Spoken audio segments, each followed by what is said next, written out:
Hello, welcome to the Africa Briefing podcast, where we discuss everything African.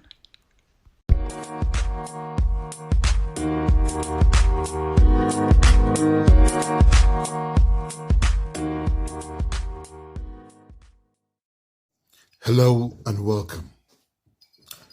Last week, President Trump invited reporters to listen in on the call intended to celebrate the normalization of relations between Israel and Sudan, a diplomatic achievement that comes with more than a few complications.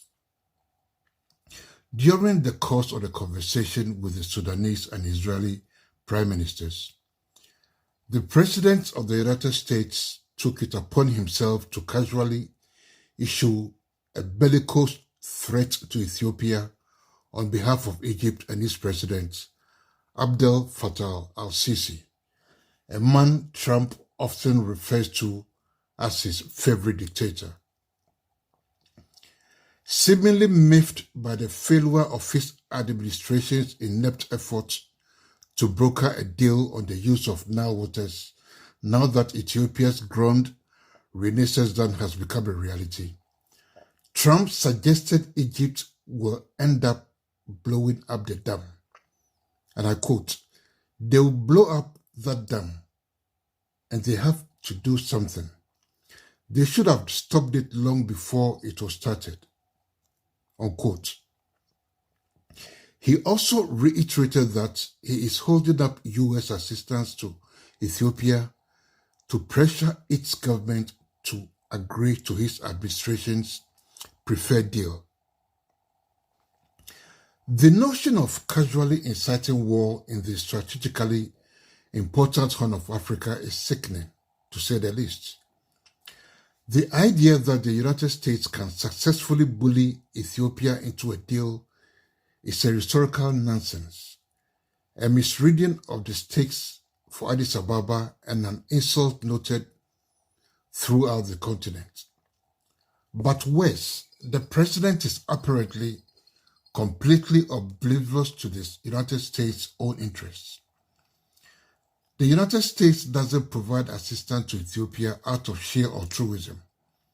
Rather, officials from both parties have long recognized that a stable and successful Ethiopia is critical to the security of the region and an important part of any vision for cooperative, mutually beneficial U.S.-Africa relations in future. The president's appallingly careless statement is only the most recent example of the Trump administration's unforced errors in Africa. While administration officials charge around warning Africans about the danger of doing business with China, they ignore the damage they've been doing to the United States' credibility and desirability as a partner. Just as youthful African societies are mobilizing to demand more accountable governance and more of a say in shaping their own futures, the United States is making the worst possible case for itself. The current administration gives the impression that it disregards African interests in the foreign policy issues that directly affects them, and that it imagines Africans as supplicants desperate for external patrons. And we mustn't forget the remark Trump made about Africa soon after he took office, referring to Africa as S-hole countries. If Trump is re-elected, it is difficult to imagine a change of course, but I believe a Biden administration would also face the immediate consequences of the damage done by the Trump years. Getting the United States on the firm footing required to meet a more assertive, transforming Africa, finding common ground, and advancing U.S. policy will be a real challenge, and it will need to be addressed immediately. Unfortunately, history suggests that this might be difficult. New presidential administrations have struggled to get their Africa teams in place quickly. Most egregiously, President Trump's Assistant Secretary of State for African Affairs, Taiwo Nagy, didn't take office until July of 2018, a year and a half after Trump was inaugurated.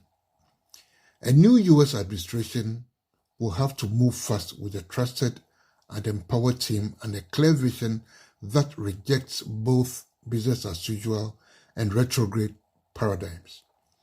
Africa is poised to play a more significant role on the global stage. For the U.S. to meet the moment, policymakers will first have to climb out of the hole dug by President Trump. Thank you for listening.